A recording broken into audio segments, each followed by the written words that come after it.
So aside from the 10 regular cloud types that you need to know for your unit exam, I'll try to kind of highlight some things you might need to know. So for instance, I think on your Unit 2 exam, the term contrail might be there. Contrails are a type of cloud. They are a man-made cloud, and you've seen them, I'm sure, a lot. Basically, if you see a jet go in upper elevations, you'll sometimes see the cloud behind the jet, and contrail stands for condensation trail. And so that jet up there is burning fossil fuels, and anytime any sort of combustion, including the combustion of fossil fuels, results in water vapor and carbon dioxide. And the water vapor then, depending upon the temperature it sees after it leaves the jet, the water vapor can go ahead and condense, just like condensation happens within a cloud. So that's what's happening with those contrails up there. Now, on my miscellaneous videos for Chapter 4 and Chapter 5, I kind of have all the miscellaneous videos together. But I have a miscellaneous video there about folks that think these trails up there are actually, instead of condensation trails from jets, they're actually chemtrails, C-H-E-M, standing for chemicals. And so there would be folks out there, and I'm not necessarily one of them, although I'm interested to hear what they have to say, that would say basically those planes are spewing chemicals. So there you go. Contrails and chemtrails. Condensation trails are from jets, and they're man-made.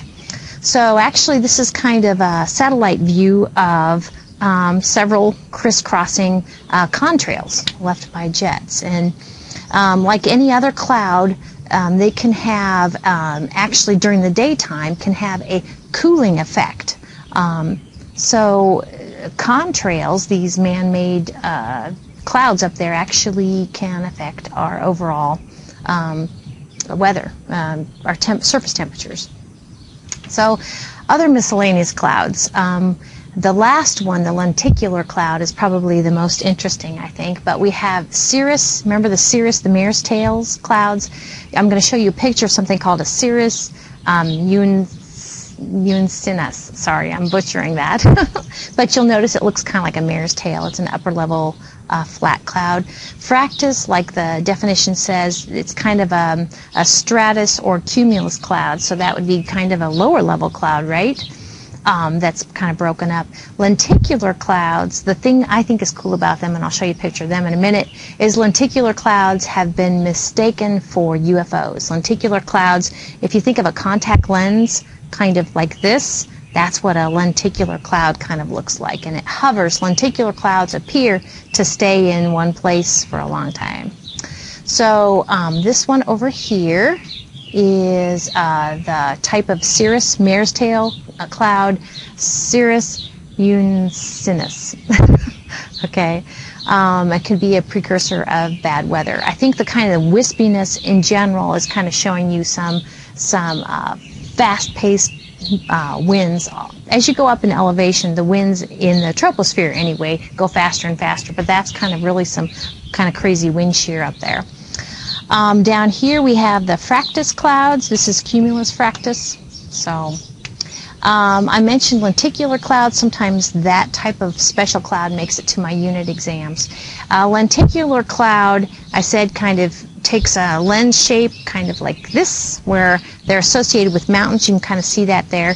And they look static, but actually what I think is kind of cool is you can kind of see in this image right here that the air is there's definitely flow going on, but basically the condensation, the liquid water, is it's a dynamic process where basically, how do I say this, water is kind of piling up here to make a liquid water, and this water goes on and then more water comes. I don't know, it's hard to describe. Lenticular clouds, they look like UFOs.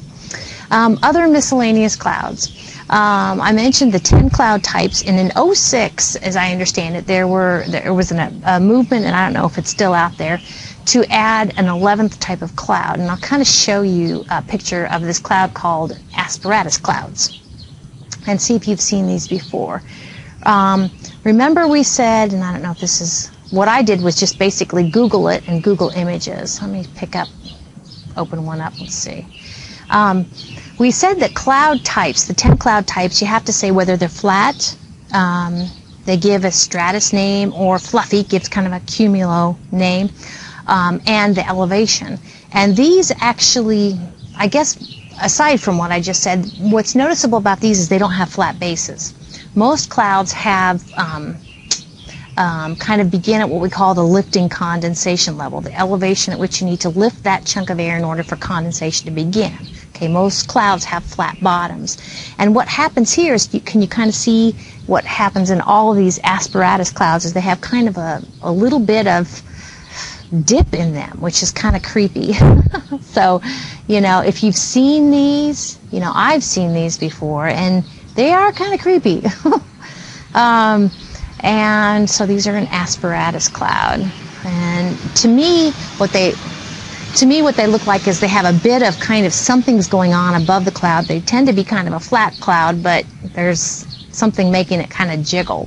Let's see, the banner cloud is kind of like a lenticular cloud, and you'll kind of see what I mean. They also are associated with mountains, and I don't know if you can see this picture very good. Maybe I'll just leave it at that. I don't know if you can see this mountain here and kind of see the cloud kind of going downwind from it. That's a banner cloud. Let's see what else we got. Mammatus clouds, and we'll talk more about that when we talk about severe weather, but mammatus clouds oftentimes are on the underside. Remember I talked recently in these videos about a cumulonimbus cloud. Remember, that's our storm clouds. They'll bump up against the top of the troposphere, called the tropopause, and they'll flatten out, and then they can create what we call an anvil, and underneath that anvil are the mammatus clouds. I have a picture coming up. Nacreous clouds and noctilucent clouds are both clouds that are beyond the troposphere. Okay, most clouds are within this layer of the Earth's atmosphere. Nacreous clouds are in the stratosphere, and noctilucent clouds are in the mesosphere. So I don't know if you remember, but the mesosphere is on top of the stratosphere. Noctilucent clouds have been in the news recently, summer 2013, and I think it had to do with sunspots or kind of coming earlier this year than they usually come. So anyway, I'll show you some pictures of those coming up too. So kind of from left to right. Here again are lenticular clouds up here. Can you kind of see where people call these in as UFOs? I'm not sure. Right here, let me see, go ahead and bring up my drawing thing. Basically what you're looking at over here would be, well, I don't know. There is cumulonimbus, abbreviated CB, cloud over there. It's hitting the tropopause and flattening out to create an anvil, and I don't know if you can see these kind of pouching looking things underneath the anvil. Those are mammatus clouds. Here we have the nacreous clouds. They have this kind of the description you saw called the mother of pearl clouds, and they are very pretty. They kind of have a translucent sort of thing, and these are noctilucent clouds. These are in the mesosphere. So when you see them, actually you should see the nacreous clouds and the noctilucent clouds when the sun is low.